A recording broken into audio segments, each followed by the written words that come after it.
Hello viewers, আমি সুনিতা। আজকে বৃষ্টির দিন, বাড়ি থেকে বেরোতে পারছিলাম না, তাই ভাবলাম বাড়িতে বসেই একটা জিনিস তৈরি করে নেওয়া যাক।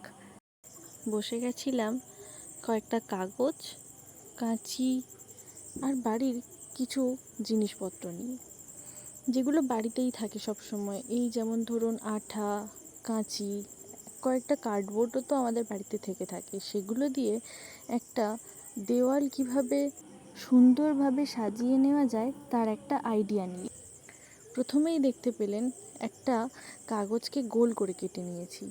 সেই কাগজটাকে তারপর কাঁচি দিয়ে একটা শেপ করে কেটে নিলাম। তারপর এটাকে ফুলের মতো করে বানিয়ে নিয়েছি। দেখতেই পাচ্ছেন নিচটাতে কিন্তু একটু আঠা দিতেই হবে, না হলে ফুলগুলো একটু ছেড়ে ছেড়ে যেতে পারে। এরপর একই রকমভাবে অনেকগুলো ফুল তৈরি করে নিয়েছি।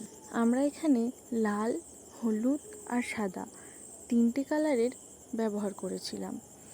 আপনারা চাইলে অন্য আরও কালার ব্যবহার করতে পারেন। সেক্ষেত্রে অন্য যে কোনো কালারের পেজ কিনে সেটাকে এরকম ফুলের শেপ তৈরি করে নিয়ে করতে হবে, তাতে জিনিসটা আরও ভালো লাগবে। যতটা কালার যেমনভাবে ম্যাচিং করা যায় ততই ভালো হবে জিনিসটা। আমরা এভাবে পুরো কার্ডবোর্ডটাতেই ফুল দিয়ে সাজিয়ে নিয়েছিলাম। আর সেই দিনের পরিবেশটা দেখুন কি সুন্দর লাগছে। তারপর এইরকম কিছু খবরের কাগজ নিয়ে স্টিক তৈরি করে নিয়েছি, যেগুলো দিয়ে এভাবে আঠা দিয়ে লাগিয়ে নিতে হবে। এই স্টিকগুলোর নিচে কাগজটাকে একটু শেপ করে সেগুলোকে লাগিয়ে দিতে হবে। তারপর এই শেপগুলোকে আঠা দিয়ে লাগিয়ে নিতে হবে।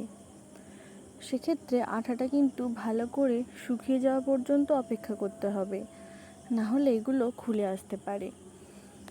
তারপর তৈরি হয়ে গেল আমাদের সুন্দর একটা ঘর সাজানোর জিনিস।